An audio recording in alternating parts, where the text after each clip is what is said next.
Buenas tardes a todos, bienvenidos a esta sesión del curso Románico y Liturgia que se centrará en la Reforma Gregoriana y las Biblias atlánticas, desarrollando esencialmente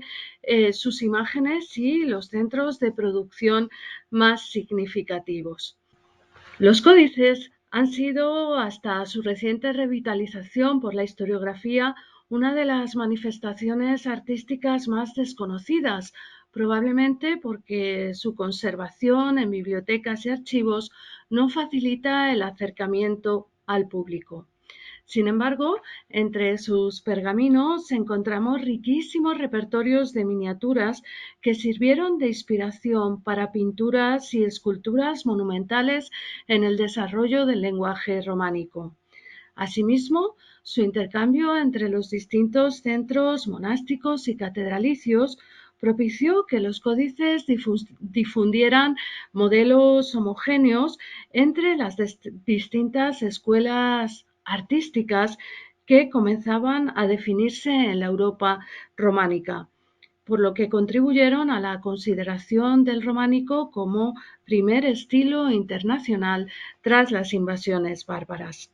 Además, en el contexto de los siglos en que se desarrolla el arte románico entre la primera mitad del siglo X y los primeros años del XIII, los códices revelan, como vamos a ver, de forma muy clara la unidad entre el arte y la liturgia, ya que muchos de los manuscritos fueron encargados para tal fin. Esto explica la estrecha unidad entre el texto y las imágenes que decoran, buscando la mayor literalidad posible entre Antiguo y Nuevo Testamento, a la vez que enriquecen sus significados con los escritos patrísticos.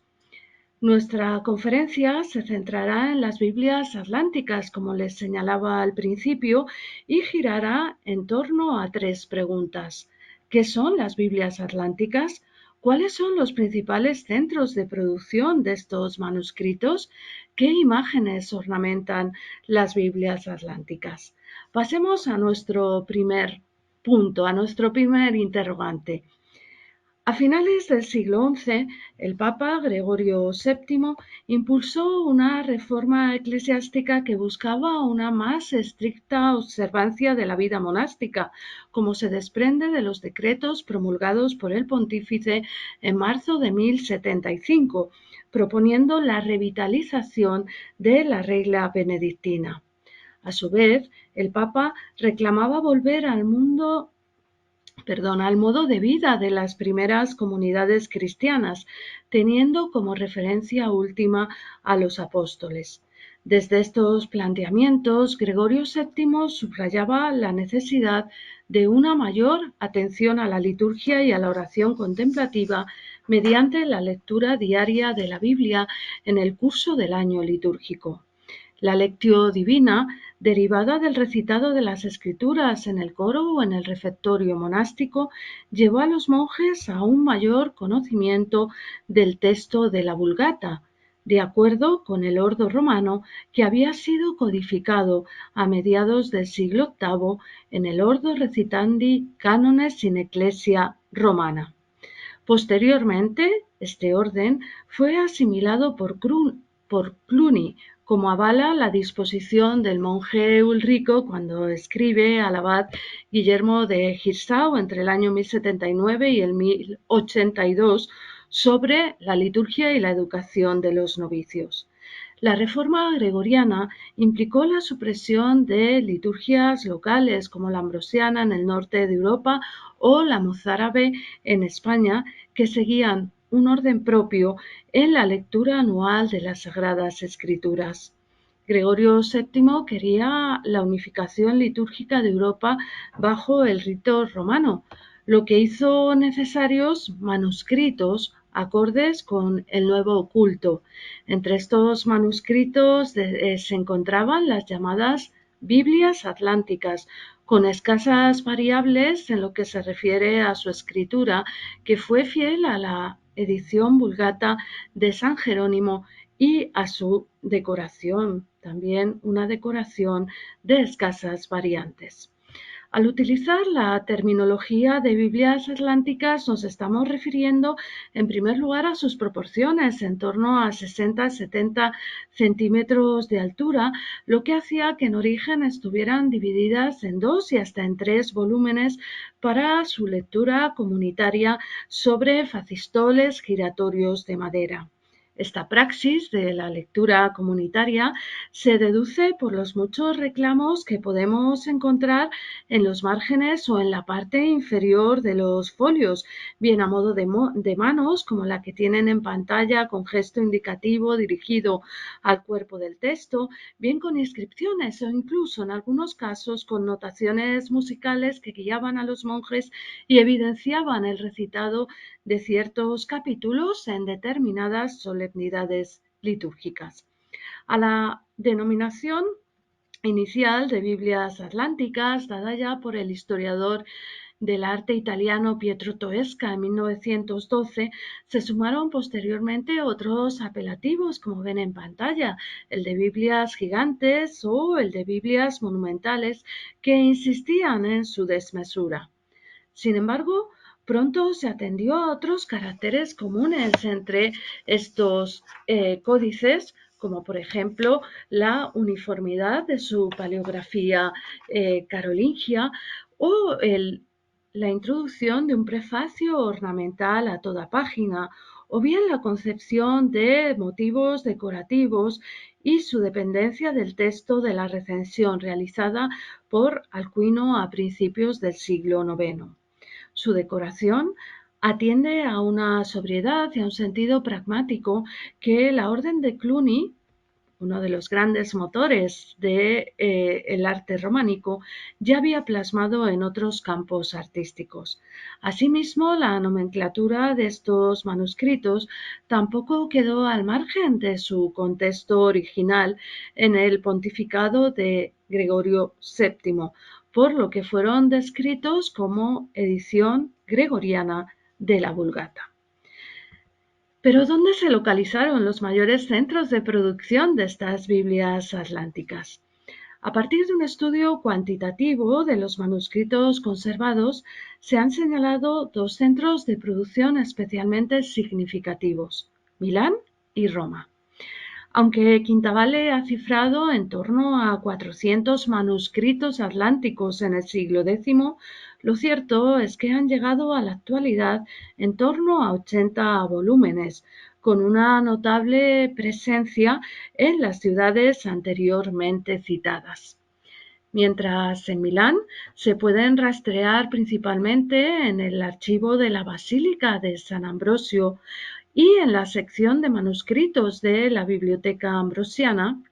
En Roma podemos encontrar ejemplares de Biblias atlánticas en la Biblioteca Apostólica Vaticana, en la Biblioteca Vallichelliana, en la Casanatense o en la Angélica.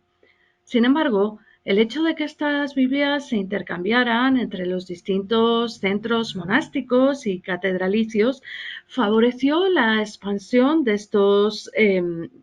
códices a otras regiones italianas como la del Piamonte o la Toscana, e incluso a escritoria europeos, como se puede atestiguar con los manuscritos custodiados en archivos y bibliotecas hispanas. Entre estos destacamos la Biblia de Ávila. Tienen en pantalla un códice de carácter itinerante, pues fue comenzada en la escuela umbro-romana y culminada en su texto y su decoración en la Castilla de la segunda mitad del siglo XII. En nuestro caso, en mi caso, si tuviéramos que precisar el marco geográfico de creación de estas Biblias atlánticas, apuntaríamos a Roma. Y no por razones cuantitativas, también es un factor importante, sino sobre todo atendiendo a tres aspectos que les he señalado en la presentación de carácter histórico-artístico.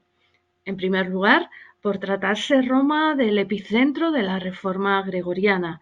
y en este sentido se ha señalado que pudiera haber al respecto de estos códices un dictatus papae, un modelo establecido en sede pontificia, lo que explicaría la homogeneidad respecto a texto e imágenes en estos manuscritos.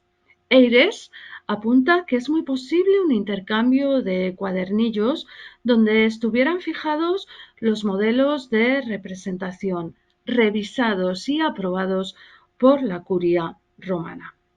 En segundo lugar, nuestra atención se centra en Roma por la proximidad de ciertos scriptoria de gran importancia en la región de Umbría, como Montecassino, Grottaferrata, Subiaco o Farfa, esenciales para la copia y difusión de manuscritos bíblicos entre los siglos XI y XII. Los monjes, en su labor de copistas, recogían la tradición anterior y la transmitieron a la Edad Media, lo que explica la recepción y la reinterpretación de modelos carolingios también en estas Biblias atlánticas, modelos enraizados en las escuelas de Tours y de Reims. Podríamos poner como ejemplo de cercanía de estos precedentes de las Biblias atlánticas, la Biblia conservada en la Basílica Romana de San Pablo Extramuros, un regalo que el rey carolingio Carlos el Calvo realizó al Papa Juan VIII, datada en torno al 870 y excepcionalmente miniada por un pintor de nombre Ingoberto. Además, entre los manuscritos anteriormente citados, es necesario destacar el papel de, entre los monasterios anteriormente citados, es necesario destacar el papel de Montecassino, que vivió un renacimiento cultural en la época de este abad que tienen en pantalla, el abad Desiderio, quien hizo llegar desde Constantinopla no solo prototipos ornamentales, sino también artistas para la reforma de su monasterio. Esto explica la huella bizantina que se aprecia en las miniaturas atlánticas. La cercanía de este abad Desiderio al Papa Gregorio VII fue un factor decisivo para que su impronta excediera el marco local de Montecassino, importante centro de revitalización del pensamiento occidental en tiempos de la Reforma Gregoriana. En tercer lugar, respecto a la primacía de Roma como centro de producción de estas Biblias atlánticas, habría que subrayar el paralelismo de las miniaturas de estos códices con las pinturas murales coetáneas, cuyos programas iconográficos también responden a la reforma gregoriana, como advierten los estudios de Helen Turbet y como trataremos a continuación en el análisis de las imágenes. Entremos ya en este. ¿Qué imágenes ornamentan estas Biblias atlánticas? Para analizar el repertorio iconográfico de las Biblias atlánticas nos centraremos en la escuela umbro-romana, más concretamente en el taller del llamado Maestro de la Biblia de Ávila, ya que este códice, que es referente de la miniatura románica en España, por otra parte, marca la plenitud decorativa de las Biblias atlánticas en la segunda mitad del siglo XII. Edward Garrison, no ha dudado en considerar a este maestro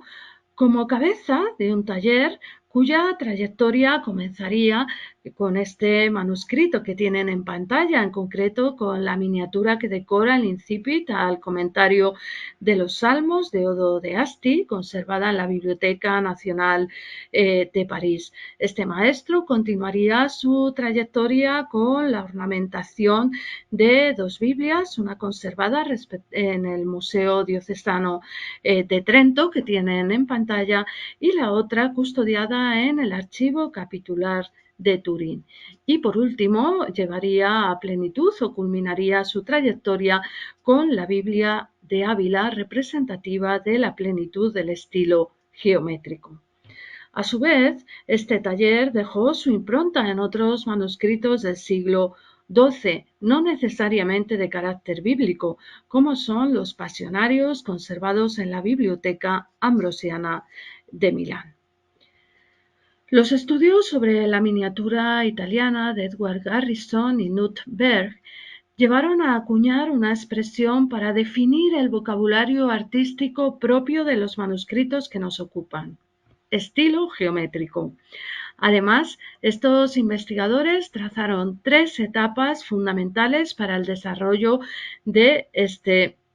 lenguaje: el estilo inicial a lo largo de la segunda mitad del siglo XII, localizado especialmente en Roma y que tiene entre sus códices más significativos la conocida como Biblia de Todi y la Biblia de Santa Cecilia en Trastevere, ambas conservadas en la Biblioteca Apostólica Vaticana. Además, estos investigadores nos hablan de un estilo de transición que nos introduciría ya en el siglo XII con notable expresión en la Toscana y ejemplificado, por poner su ejemplo más significativo, en la conocida como Biblia del Panteón, también en la Biblioteca Apostólica Vaticana. Y por último, el estilo o el desarrollo más tardío de este estilo geométrico, comenzado a mediados del siglo XII y que se prolonga hasta la generalización de las Biblias de menor formato desde la escuela parisina.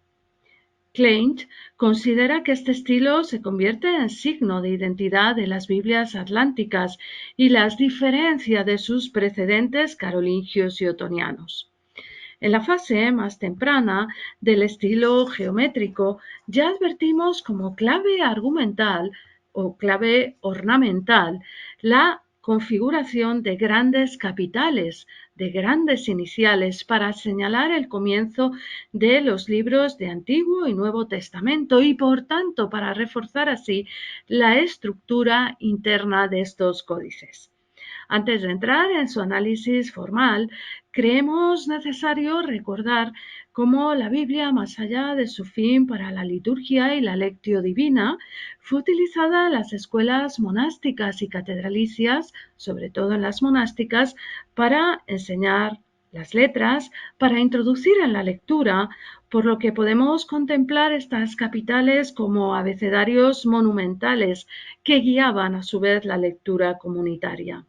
Esto explica que a finales del siglo XI, en el desarrollo inicial del estilo geométrico, las iniciales que concentran la ornamentación de las Biblias atlánticas privilegien, como ven, la claridad expositiva, la sobriedad, frente a un decorativismo desmedido que pudiera distraer al lector de la comprensión y el seguimiento del texto. En este sentido, podríamos denominar o hablar de carácter epigráfico de estas letras, en las que todavía no hay una intención de establecer una relación directa o una correspondencia directa con los contenidos particulares del texto que ilustran. Si bien los monjes reconocían, por ejemplo, en esta I monumental que tienen en pantalla el comienzo del relato del libro del Génesis. Así lo podemos contemplar en esta Biblia conservada en el archivo de la Basílica de San Ambrosio de Milán, donde además se advierte al menos la intervención de 2 miniaturistas, y esto obedece a que estos manuscritos se trabajaban principalmente a partir de cuadernillos distribuidos entre distintos escribas y pintores para su más rápida terminación. Finalmente, estos cuadernillos serán cosidos en el volumen definitivo que conformaba las Biblias atlánticas. Así, en este códice milanés podemos encontrar iniciales sobrias, como la que tienen en pantalla, conformadas con formas vegetales que evidencian la influencia carolingia de la escuela de Tours, junto a la configuración de un vocabulario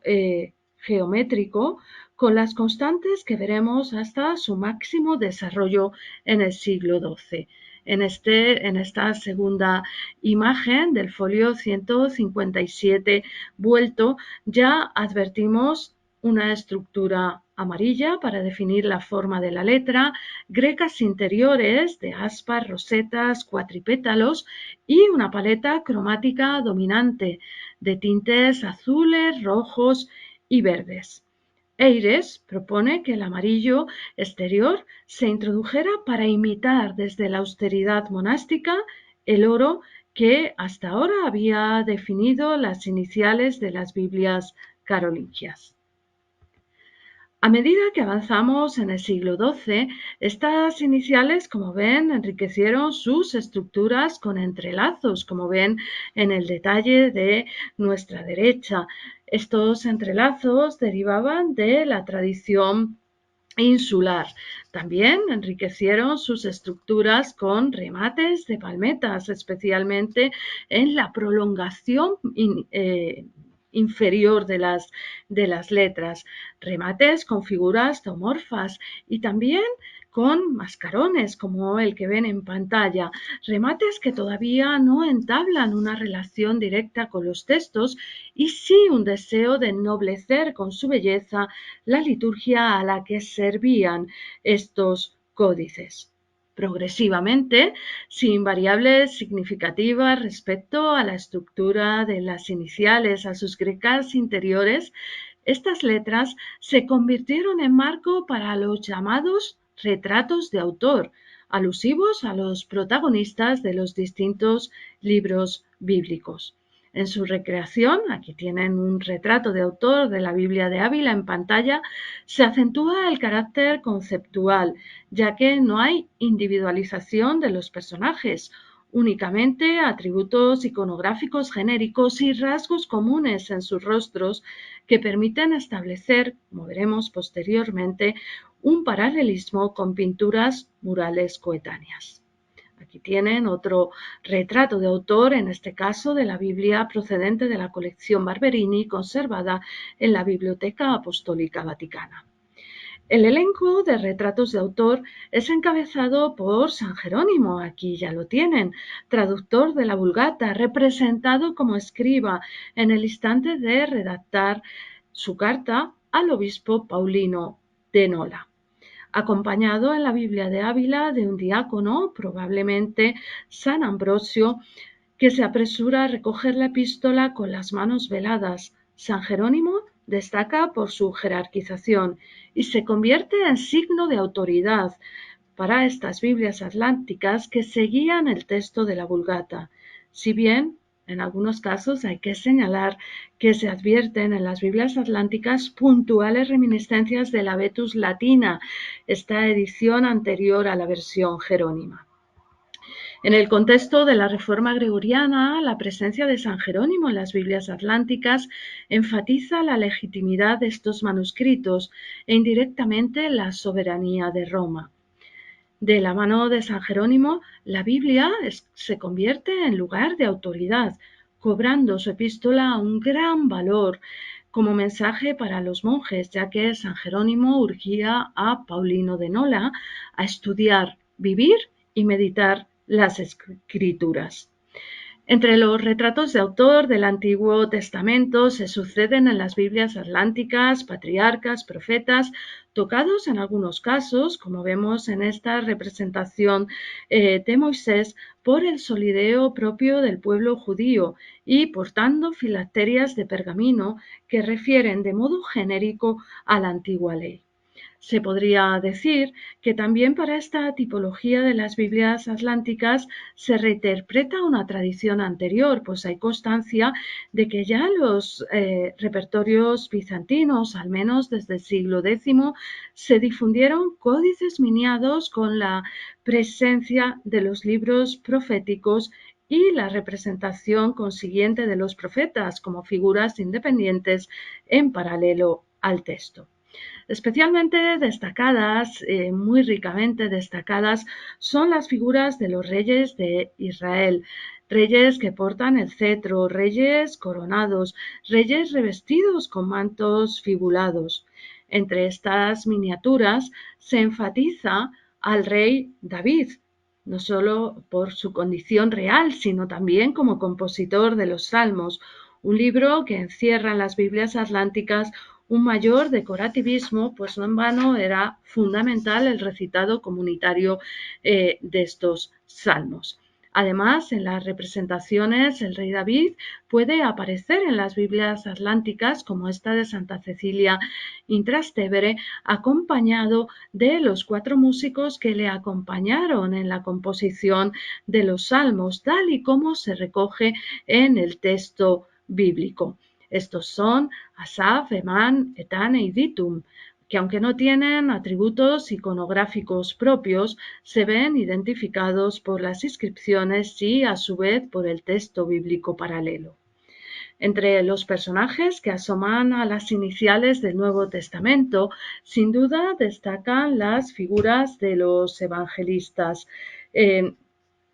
Entre estas figuras de los evangelistas, aquí pueden contemplar, por ejemplo, la de San Marcos en la Biblia del Panteón, acompañado por su atributo iconográfico identificativo por el animal viviente de este evangelista, que es el león.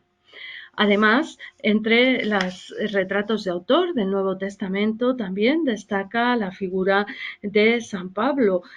iniciando todas sus epístolas. A diferencia de otras figuras, en este caso, en el de San Pablo, sí podemos advertir la individualización de rasgos, los mismos que se definieron en el siglo IV para definir la fisonomía de este apóstol. Portando indistintamente, como ven en las imágenes, filacteria de pergamino o libro, este apóstol de los gentiles se convirtió en símbolo de la universalidad de la Iglesia, principio que también fue subrayado por la reforma de Gregorio VII. El origen de la iconografía paulina en los manuscritos bíblicos nos conduce también al mundo carolingio, donde las epístolas de San Pablo se decoraban con grandes frontispicios de escenas narrativas relativas a este apóstol. Esta pintura narrativa será sustituida en las Biblias atlánticas por en las Biblias atlánticas de finales del siglo XI y del siglo XII, con esta presencia del apóstol en las iniciales. La presencia de los retratos de autor ya establece una relación más directa entre texto e imagen, que alcanza su plenitud en el desarrollo más tardío del estilo geométrico, en torno a los años centrales del siglo XII.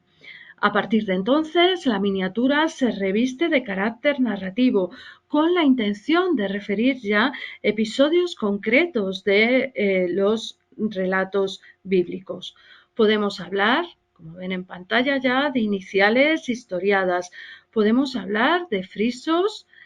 figurativos. Podemos hablar también de frontispicios para encabezar los distintos libros bíblicos. Junto a estas nuevas fórmulas de representación se mantienen, como ven, las constantes cromáticas, los repertorios de grecas que habían definido el estilo geométrico desde sus primeros pasos, si bien trazados con mayor pericia técnica y enriquecidos con motivos que llevan a convertirse en signo de talleres concretos, como podría decirse, aquí se lo señalo, del gusto animalista del maestro de la Biblia de Ávila, cuyos pequeños búhos, asomando entre los entramados vegetales, han servido para sumar nuevas atribuciones a su taller, como el manuscrito o un manuscrito litúrgico conservado en la Academia de las Ciencias de Turín, apuntado por la profesora Segre Montel.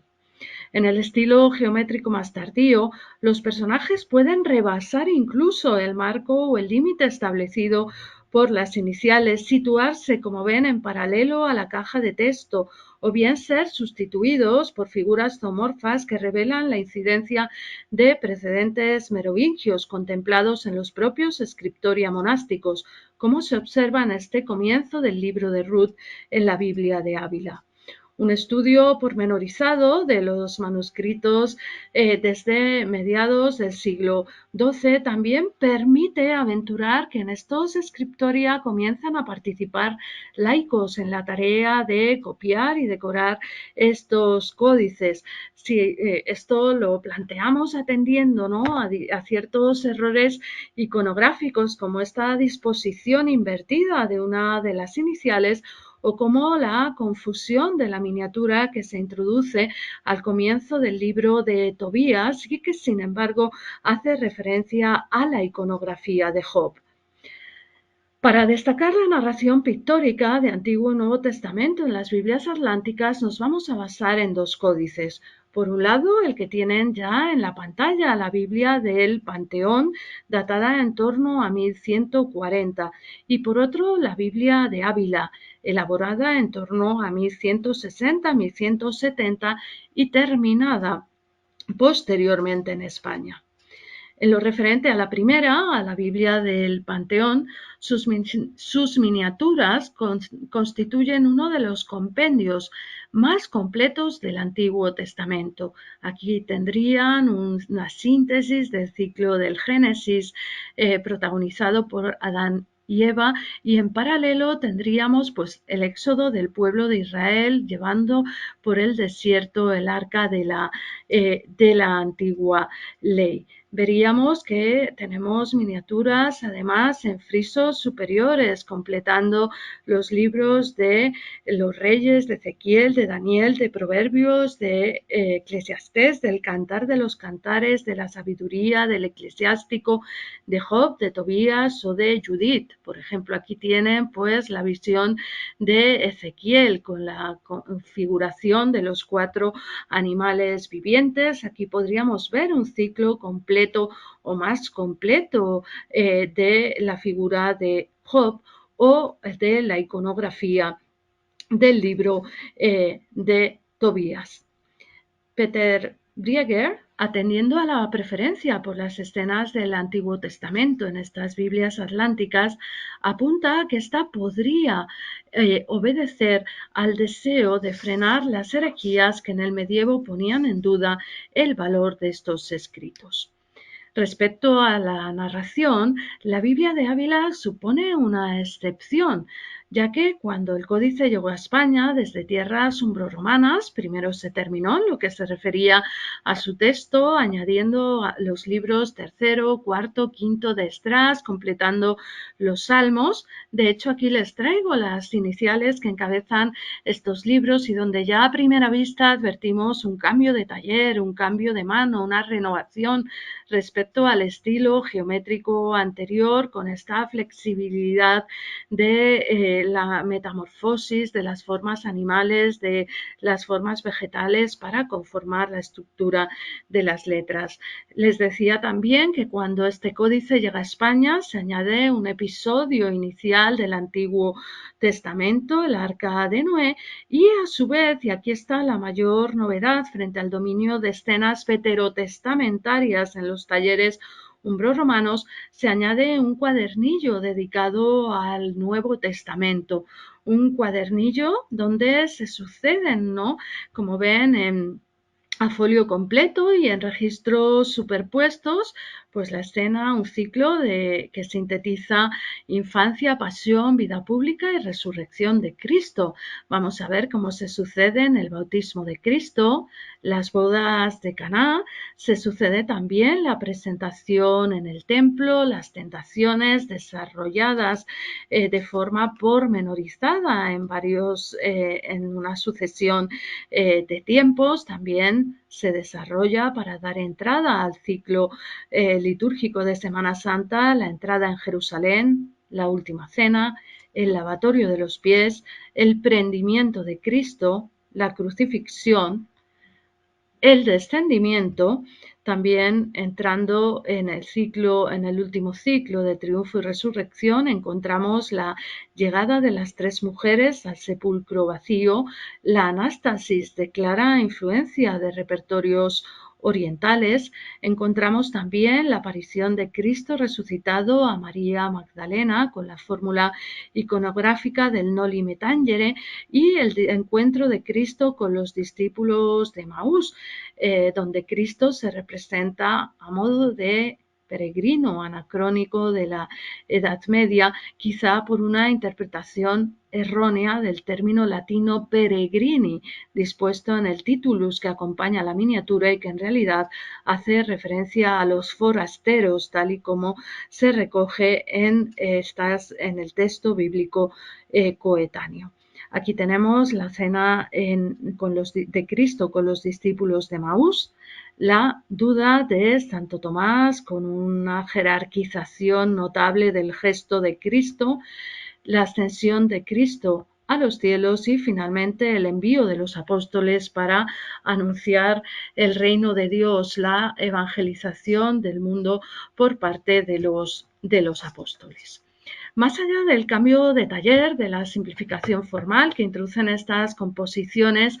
podemos afirmar que la reforma gregoriana tampoco queda al margen de la selección de este programa iconográfico de la Biblia de Ávila, subrayando esencialmente tres aspectos. Primer aspecto, la recepción de las exégesis patrísticas de las primeras comunidades cristianas para establecer la relación prefigurativa entre la escena del Antiguo Testamento escogida en este códice y la que inicia el ciclo del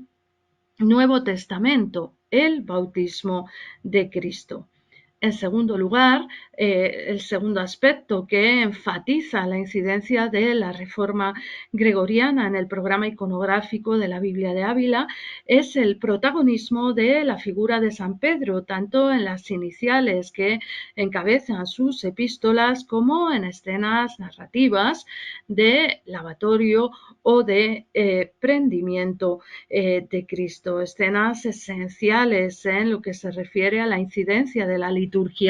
de Semana Santa en el códice. Además, el reclamo a las primeras comunidades cristianas sería fundamental también en el protagonismo de los apóstoles, cuya presencia es muy significativa en la miniatura final, en su envío para el anuncio del reino de Dios o para la evangelización del mundo. Una iconografía que nos habla del comienzo de la Iglesia y que fue reinterpretada también por otros códices atlánticos como la Biblia de Cividale que les proyectó. Junto al descendimiento, la muerte de Judas, que ven a la izquierda de este registro, revela indirectamente la idea del castigo contra quienes se sublevaban frente a la autoridad, en consonancia con el valor de la imagen, de estas imágenes para frenar las herejías, especialmente la del catarismo, que negaba la humanidad de Cristo y la realidad de la Iglesia. Además, tras la llegada de la Biblia de Ávila a España, también se completaron como introducción ornamental del Nuevo Testamento sus tablas de cánones asimiladas desde la tradición carolingia y consolidadas como una constante de las Biblias atlánticas. Estas tablas de cánones ya habían sido definidas por Eusebio de Cesarea en el siglo IV, establecían las correspondencias entre los 4 evangelios al dividir el autor cada libro en 1162 secciones que facilitaba la comparación de pasajes paralelos entre los evangelios. Desde el punto de vista formal, como ven, estas tablas todavía siguen la tipología del estilo geométrico en las grecas, trazadas en el intrados de estos arcos. En su reinterpretación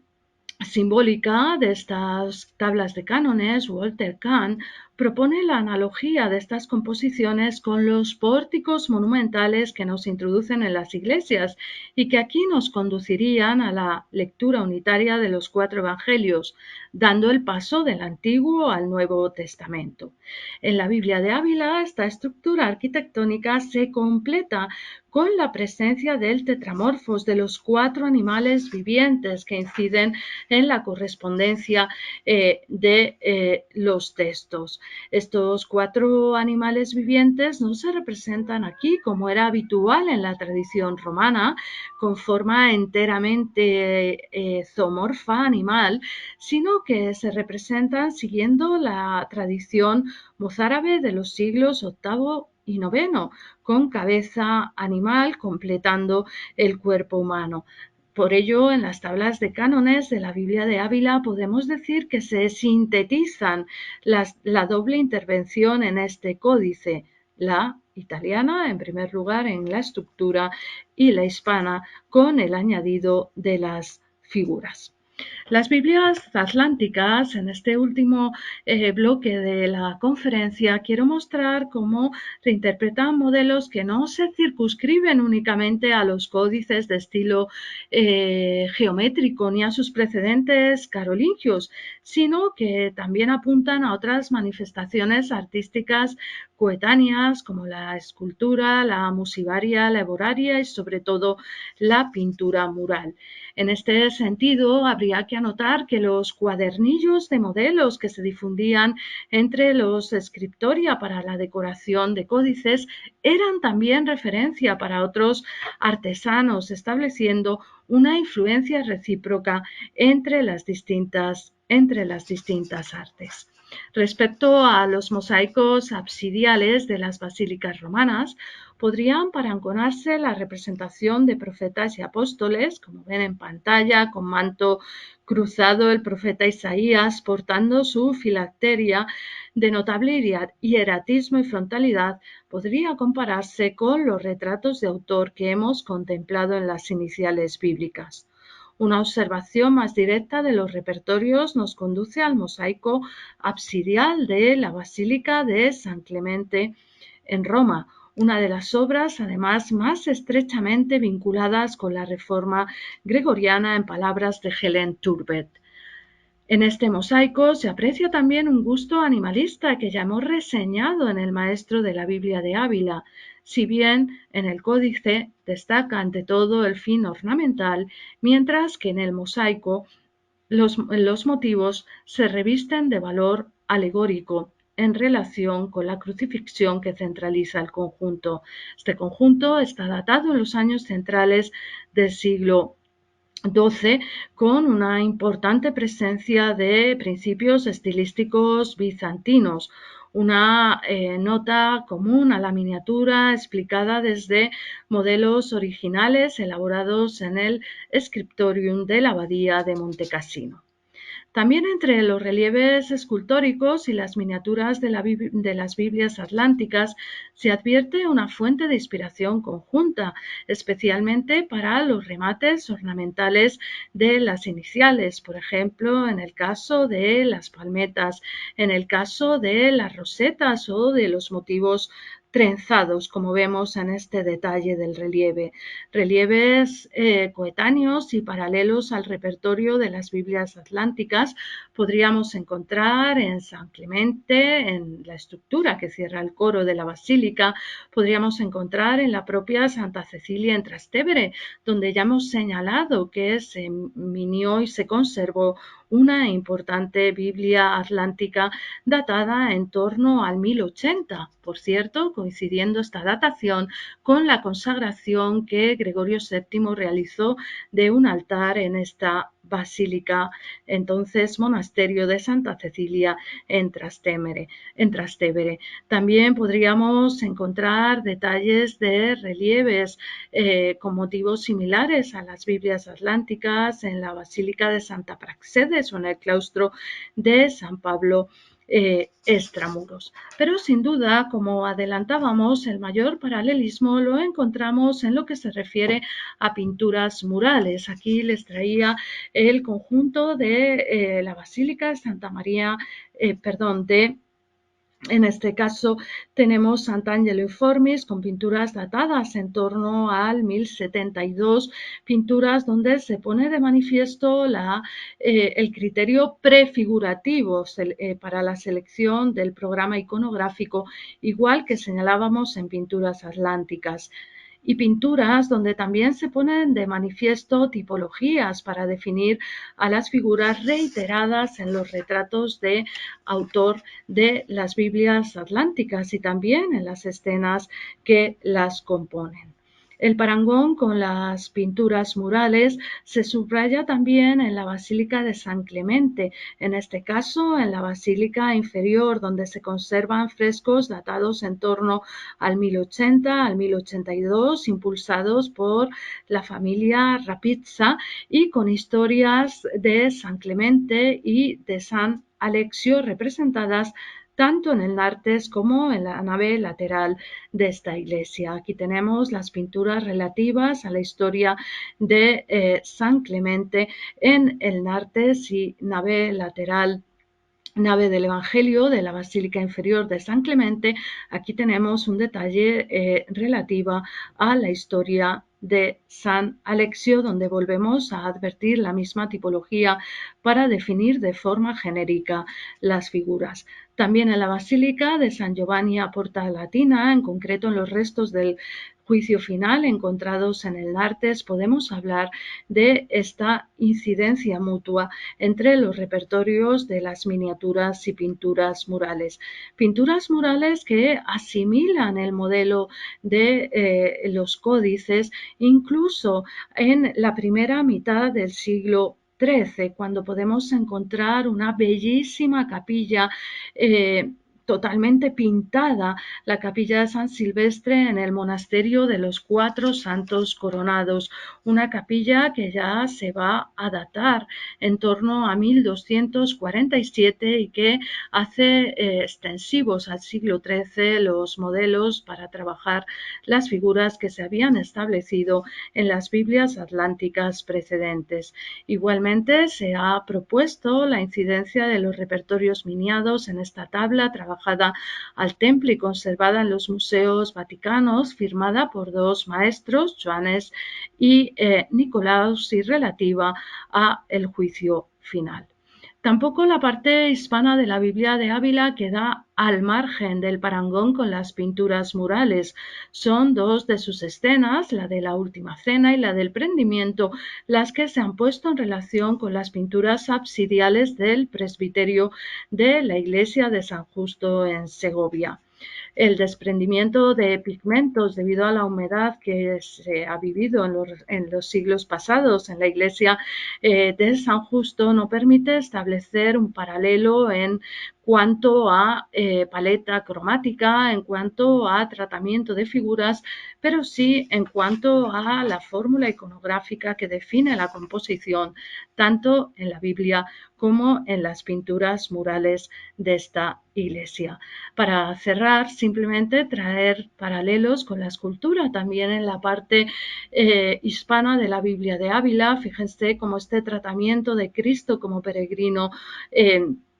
compostelano en el manuscrito lo encontramos también en los machones del relieve, en los machones trabajados en relieve en el claustro de Santo Domingo de Silos, en la obra del primer maestro que trabaja en este claustro, o fíjense cómo la teatralidad del gesto de la duda de Santo Tomás también se encuentra en paralelo en este mismo conjunto del claustro románico de Silos. La fórmula iconográfica del descendimiento de la Biblia de Ávila podríamos trabajarla en paralelo con este capitel tallado para la iglesia del monasterio de Santa María la Real en Aguilar de Campo y que actualmente encontramos en el Museo Arqueológico Nacional. Como conclusiones,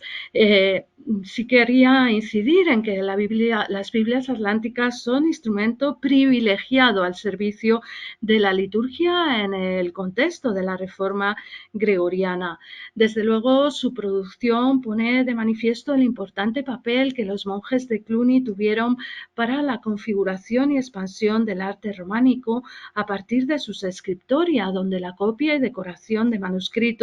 permitió la asimilación de modelos anteriores y también, como hemos visto, por ejemplo, en la capilla de San Silvestre y los Cuatro Santos Coronados, su reinterpretación en repertorios figurativos posteriores, con gran uniformidad, haciéndose eco de los postulados del Papa Gregorio VII.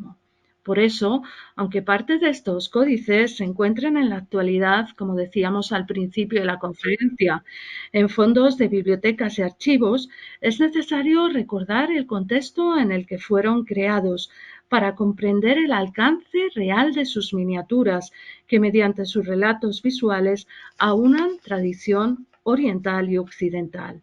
A lo largo de la exposición espero que se haya puesto de manifiesto que la miniatura no es en absoluto un arte menor, ya que el paso del relato escrito a la narración visual se desarrolla en el mismo soporte y esto se manifiesta en una propuesta decorativa que no eclipsa los textos, sino que los ensalza y embellece en su significado.